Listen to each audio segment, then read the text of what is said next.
Terraces, Banawe, main viewpoints. Tingnan natin kung okay pa tong rice terraces.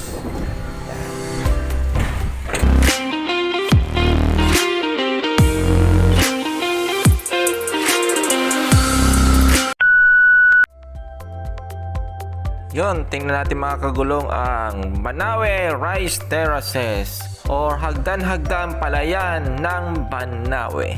Ito yung mga kinurba ng mga taga Banawe or Ifugao or mga ancestor ng mga Igorot people. Yan. Ito ay gawa or binuo na walang ginamit ng mga heavy equipment. Ito ay mostly ginawa ng by sa kamay lang. Itong rice terrace is approximately nasa 1,500 meters, 1,900 feet above sea level.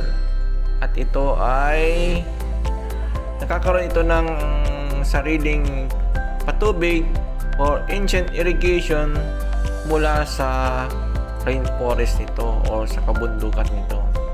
Mga tao dito sa ngayon kadalasan ay nagtatanim sila ng mga palay at iba't ibang gulay.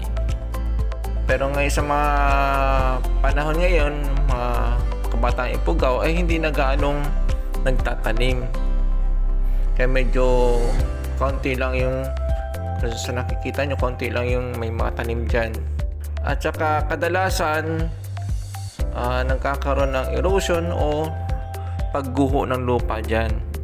So kailangan talaga maasikaso ng ating mga farmer at ng ating gobyerno para mapanatili ang ating rice terraces.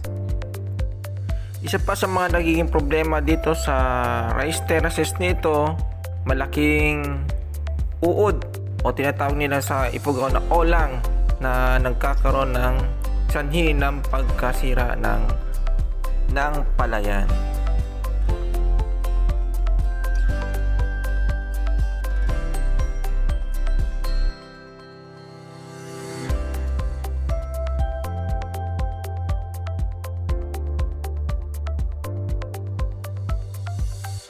Sa unahan nito ay meron pang bio rice terraces na makikita maliban po dito sa main Banawe. Ayan si Tatay.